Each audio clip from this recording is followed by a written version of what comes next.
Hello, Jen here, and I have a layout for you for the Pocket Page Roundup series that is starting this month. So it's a brand new series. There's a bunch of super talented scrapbookers that are all going to be playing along every month, and we're working with our Pocket Page albums. So I'm so excited that this series was started up because I definitely wanted to give myself the goal this year of catching up on Project Life.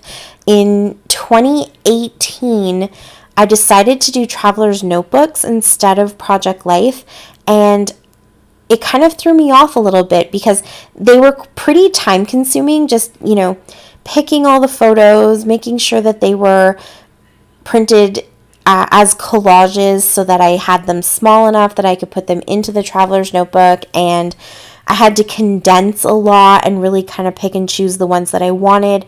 Some of my little inserts are so thick they hardly close. So I felt like it was really time consuming compared to just throwing a bunch of pictures into pockets, which sometimes that is what my pages consist of, is every pocket is filled with a picture that is the right size for the pocket. And it's just a great way to get your whole year or your whole vacation or whatever your album might be about. It's just a great way to get a whole bunch of pictures in there and not necessarily have to have a lot of fuss. So doing that in 2018 threw me off a little bit, and I don't know if it was just that I felt burnt out or I just wasn't motivated, but I didn't really get 2019 done at all. I haven't even touched 2020, and obviously we're only a few weeks into 2021, so I haven't started that either. So I'm pretty behind, which I'm okay with. I know that I'll get caught up, but I really wanted to make that a priority this year. So when I found out about this series, I was like, yes, that is the perfect motivation to get all caught up and get working on my albums. So this one is my 2019 album, and the theme for this month is winter. So every month we're going to have a theme or a challenge or something like that to kind of help guide us and give us an idea of what we can do with our page. And also I think it's kind of nice that it's something that unifies everybody in the group. So we're all going to be working on something with a bit of a wintry theme for the month of January, and videos will normally be posted on the 15th. I'm just a little behind getting my voiceovers done. I broke the arm of my camera that I film with, and so I've been really kind of fussing and playing around and trying to figure out how I'm going to get my camera to be held up, because I have a new desk and I have a new kind of scrap area in my living room. And by the time I got everything filmed, I didn't get the voiceovers done. So that's okay. I still just wanted to get this one put up so that you can see how I'm starting off my 2019 album, and I just wanted to get myself kind of started in this series so there's no excuses to fall behind. So here is my Project Life album. I do monthly.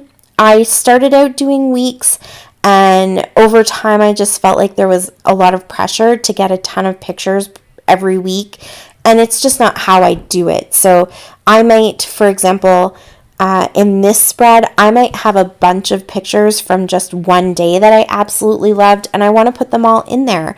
And then other weeks, I might have only taken one or two photos, nothing, major happened or whatever. So I prefer to do by month, and I usually get about 2 to 3 full spreads, but there are months where I might have 4, and there are months where I might only have 1 or 2. So that's kind of, the flexibility that I like about doing monthly. I always try to finish on the right hand side so that my next month can start nice and fresh on the left hand side, but even that doesn't always work. So I'm pretty chill about how my album goes. And then another thing that is important for me when I'm working with my pocket page albums, especially these Project Life ones, is I have to keep on top of my pictures. So in order to do that, I kind of have taken this approach of doing my albums in sections or in stages, I guess you can say. So I'm a monthly picture printer. I do have a selfie, but I don't like to use it for all of my pictures for the full month. I like to edit them and, make little collages so I can get my smaller sizes like you see here. I like to do all of that, and then at the end of the month, print them out. And as soon as I get them back, I try to find time to make sure to go through all of them and get them cut out and put into their pockets. So I kind of know chronologically, I try to print them chronologically, but every once in a while when you're putting a collage together, you might have a picture, some random picture that's from, 2 weeks away from the other pictures in that collage or whatever it is. And so I just like to make sure that I go through them, I get them cut up if they need to be cut up, and I put them into pockets. I don't want to keep them in the little paper envelopes or the box or however they come back, because I feel like they'll stay there longer than they should, if that makes sense. And also, I don't always have time to really pull out the album, pull out all my pictures, pull out all the embellishments and everything, and sit down and spend the time that I need to start a layout and then also finish it. So I can organize my pictures and get them all cut up while we're sitting watching TV as a family, or even playing games. I know some people might say that's not really good, but depending on the game that we're playing, if there's a lot of space in between where, other players have to think and move or whatever it might be, I can be cutting up pictures and doing that kind of stuff too. So even if I'm, whatever it might be, if I've got my hands free, I can do that kind of stuff. And so I try to always make sure that as soon as I get those pictures, I'm putting them into their pockets. And who knows, when I actually get to that page, I might move the pictures around a little bit. I might not keep them where I've put them, but at least they're cut and they're ready to go. They're ready to be used. And so I feel like that's one less step that I have to worry about when I do have the time to actually pull my album out and really work on finishing a page. And then if I'm all caught up with my pictures and I still kind of want to be moving to even the next stage, I will pull out my cards or pull out some 6x6 paper pads and sit down in front of the TV again with the kids if we're watching a movie or whatever it might be, and just start putting some cards into all of those pockets as well. And so same rule goes. I might actually change the cards or change the feel of the page when I get to it to finish it, but at least that step is kind of already done. And so it's just, I guess, furthering me in the process, which means that I feel like I can't just say, oh, I don't have the time to do it, because, some of that step is already done for me. Hopefully all of that makes sense, but it just really helps me to get my pages done in a timely manner, but also feel like I'm making progress. So even if I don't have a lot of time, I've done little steps that eventually will lead to the album being completed.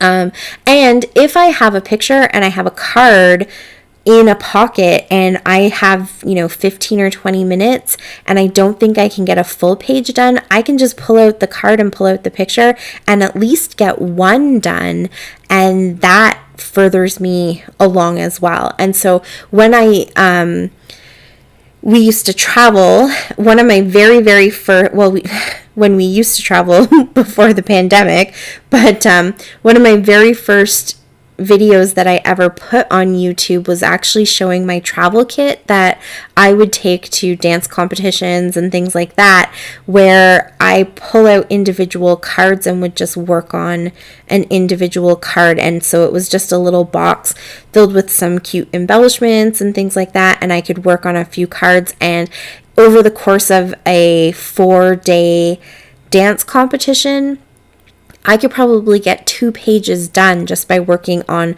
one card at a time every time I had 5 or 10 minutes to spare. So anyways, all that long story just to say that for me, I feel like I get my albums done when I approach them from the point of view of doing step by step instead of feeling overwhelmed by having, all of these pictures and all these pages and I have to get them all done. I just kind of look at it as I'm going to do just this one step, I'm going to get it done. And in a situation like when I was filming this, if I have an hour to sit and really work on it, then I can get 2 full pages done. And I think that that's really great, but we don't always have that. So I definitely try to remind myself that I can do this in little stages. And the pockets really kind of lend to that being something that you can easily do. I really babbled a lot right there, didn't I? I just wanted to share that tip with you because I think one of the things that I hear a lot from people is that it is a little bit overwhelming, and so you can break it down and really make it work for you. You don't have to feel like every single pocket has to be perfect and has to have a certain amount of embellishments or has to have a picture. You can see here I'm working on a pocket that doesn't have a picture, and I'm going to do literally the most simple embellishment. I'm going to use that acetate piece, and I'm going to use a little puffy bird, and I think I add a little label, and that's it. That is my pocket done. And those little teeny tiny embellishments, they work perfectly for project life. So this bird, I honestly had no idea if I was ever going to use it. It's just not something that I really was gravitating towards in my 12 by 12 scrapbooking, but it's just the perfect size to stick onto that card. It's tiny, it's cute, it adds just a little kind of cute whimsical element to it, and that's it. That's the card done. So you don't have to give yourself any sort of expectation of doing a ton of work on each card. Just think of it as, one little tiny layout at a time, and each one can be as simple or complex as you want it to be. So, I'll just quickly recap what I've done here.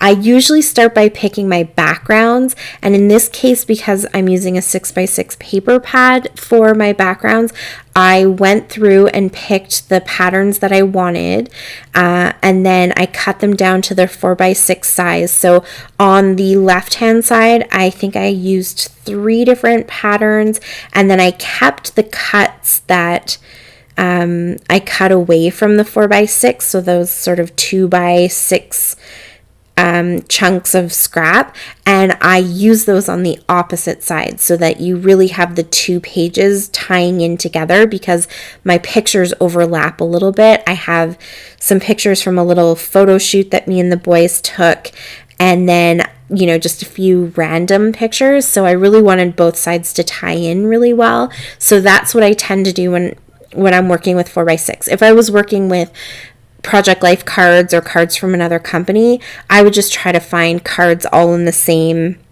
line or the same collection, and then that way both sides tie in.